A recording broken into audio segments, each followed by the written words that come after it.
दसता तुझे हर दिन लागे नया, यूं ही खिलती रहे सदा।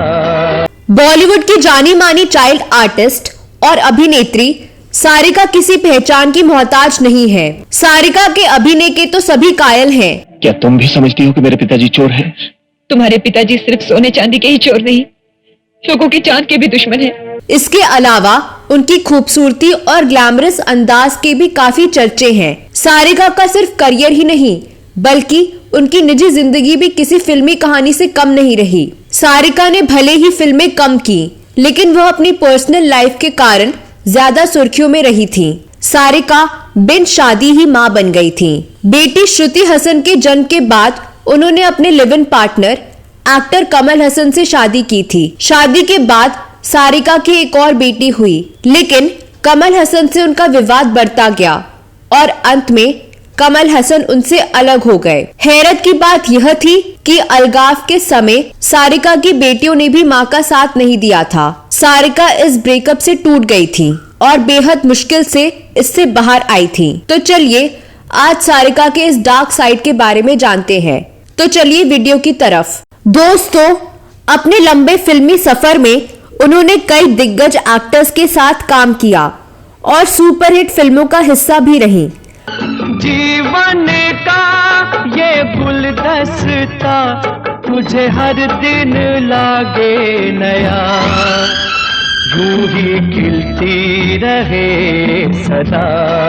सारिका का अभिनय, उनकी खूबसूरती और ग्लैमरस अंदाज हमेशा चर्चा का विषय रहा लेकिन वह अपनी पर्सनल लाइफ के कारण ज्यादा सुर्खियों में रही। सारिका का सिर्फ करियर ही नहीं बल्कि उनकी निजी जिंदगी भी किसी फिल्मी कहानी से कम नहीं रही। उनकी पर्सनल लाइफ से जुड़ी बातें अक्सर खबरों की हेडलाइन बनती रही हैं। सारिका का जन्म 3 जून 1960 को दिल्ली में एक मध्यम वर्गीय परिवार में हुआ था। उनकी मां मराठी और पिता राजपूत थे। जब वह बहुत छोटी थी तो उनके पिता परिवार को छोड़कर कहीं चले गए। पिता से अलग होने के बाद उनकी मां को घर चलाने में कठिनाई होने लगी तो वो सारिका से बतौर चाइल्ड आर्टिस्ट फिल्मों में काम कराने लगी। इस तरह सारिका ने बतौर चाइल्ड एक्टर अपना फिल्मी करियर शुरू किया था।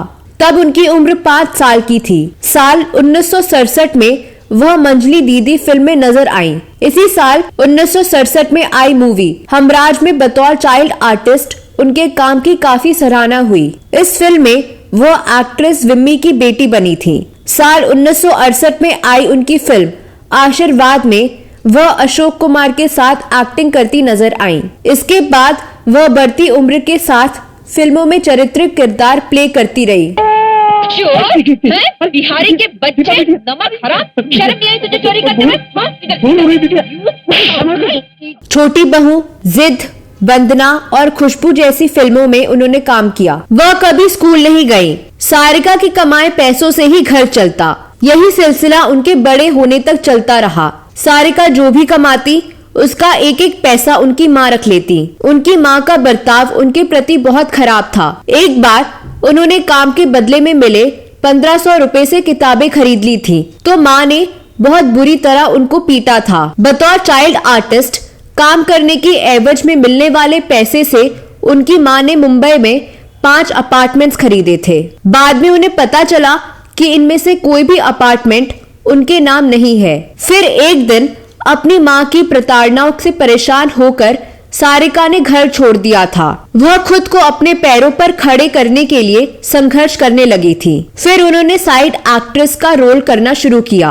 अरे आंटी को नहीं पसंद तो रहने देना, प्यार हम दोनों करते हैं और आज हम दोनों जरूर मिलेंगे इसी कमरे में और रात को 10 बजे देख लेना। संजीव कुमार और शर्मिला टैगोर की फिल्म गृह प्रवेश में वह नजर आई। इसके अलावा जानी दुश्मन में भी वह रोमांस करती दिखी। 1974 में आई फिल्म गीत गाता चल में उन्होंने अभिनेत्री के रूप में फिल्मी करियर की शुरुआत की और उसके बाद कई सपोर्टिंग रोल किया था।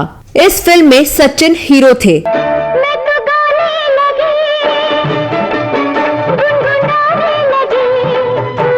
सारिका के साथ एक चीज हमेशा रही कि वह इतने समय से फिल्मों में सक्रिय रहने के बाद भी लीड एक्ट्रेस के तौर पर ज्यादा नजर नहीं आई, मगर उनकी एक्टिंग को सपोर्टिंग रोल में भी खूब सराहा गया। देखने में वह अंग्रेजी बाला लगती थी, इसलिए उन्हें वेस्टर्न औरतों के ही रोल ज्यादा मिलते थे या फिर राजकुमारियों के। इसी दौरान उनका अफेयर पहले मिथुन के साथ चला था, जो किसी नतीजे पर नहीं पहुंचा। बाद में जब सारिका ने फिल्म इंडस्ट्री में अपनी पहचान बना ली, उस दौरान उनकी मुलाकात साउथ के सुपरस्टार कमल हसन से हुई और बिना कुछ सोचे समझे उनके साथ लिव इन रिलेशनशिप में रहना शुरू कर दिया। जब उनका करियर तेजी से आगे बढ़ रहा था, वह कमल हसन के लिए अपना फिल्मी करियर छोड़कर चेन्नई चली गई थी।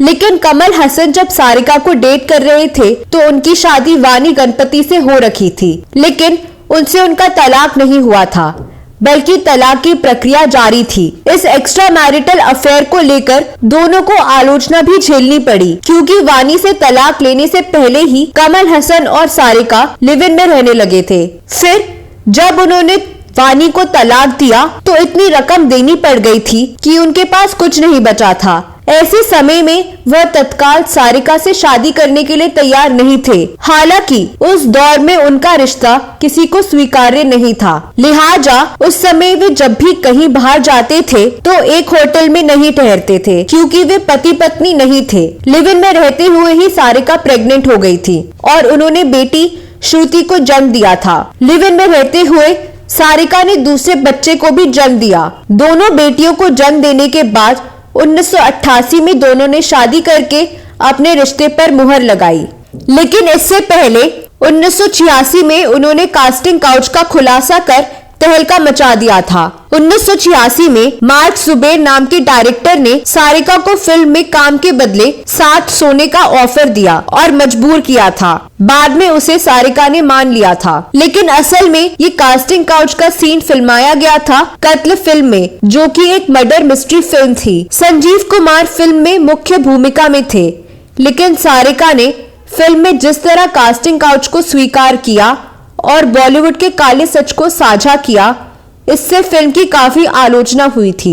हालांकि फिल्म में संजीव कुमार का अहम रोल था, लेकिन बोल्ड दृश्यों के चलते सारिका पूरा लाइमलाइट ले गई थी। हालांकि उस दौर में फिल्मों के लिए जिस्म फरोशी नहीं बल्कि टैलेंट जरूरी था, लेकिन आज ये बॉलीवुड का काला सच है। कोई नहीं कोई नहीं कोई नहीं कोई नहीं मेरा हाय मेरा इसके लिए मैं हूँ खड़ी। कुछ साल तक तो उनकी शादीशुदा जिंदगी ठीक चलती रही, लेकिन फिर कमल हसन उन्हीं की एक सहेली के प्यार में पड़ गए। ये सहेली गौतमी थी, शादीशुदा गौतमी ने एक बिजनेसमैन से लव मैरिज की थी, लेकिन एक साल के अंदर ही दोनों अलग हो गए और तलाक हो गया। गौतमी अक्सर सारिका के साथ उसी घर में रहने लगी। सारिका को अंदाजा भी नहीं हुआ कि उनकी उस खास दोस्त के साथ पति की नजदीकियां बढ़ने लगी हैं। आखिरकार जब यह मामला उजागर हुआ तो सारिका बहुत अपसेट हो गई। एक बार तो उन्होंने चेन्नई में फ्लैट की बालकनी से नीचे छलांग लगा दी। उन्हें काफी चोट आई, 3 महीने अस्पताल में रहना पड़ा। हालांकि इसके बाद जब वह लौटी तो यह तय कर चुकी थी कि कमल हसन की जिंदगी से निकल जाएंगी, क्योंकि गौतमी के साथ कमल हसन का दबा छिपा रोमांस बहुत साफ तौर पर व्यवहार में आ चुका था। उदास सारिका सब कुछ छोड़कर अपनी दोनों बेटियों के साथ मुंबई आ गई। यहाँ उन्होंने फिर से करियर शुरू किया। दोनों की शादी 17 साल चली और फिर 2004 में उनका कमल हसन से तलाक हो गया। उस समय उनकी बड़ी बेटी श्रुति हसन 16 साल की थी और छोटी बेटी अक्षरा हसन तो उनसे भी छोटी थी। लेकिन सारिका को तगड़ा झटका तब लगा जब दोनों बेटियों ने उन्हें छोड़कर पिता के साथ रहने की इच्छा जताई। पर्सनल लाइफ की कशमकश से परेशान होकर सारिका ने अपना सारा ध्यान अपनी फिल्मी करियर पर लगाया और बढ़ती उम्र में फिल्मों में काम करती रहीं। अब उनकी दोनों बेटियां श्रुति और अक्षरा जानी मानी एक्ट्रेस हैं। तो दोस्तों, यह वीडियो कैसा लगा जरूर बताएं। सारिका के बारे में आपके पास कोई और जानकारी है तो कमेंट बॉक्स में अवश्य लिखें। अगले वीडियो में मैं फिर फिल्मों, गीतों और फिल्मी हस्तियों से जुड़ी कोई नई कहानी या नई जानकारी लेकर हाजिर हो जाऊंगी।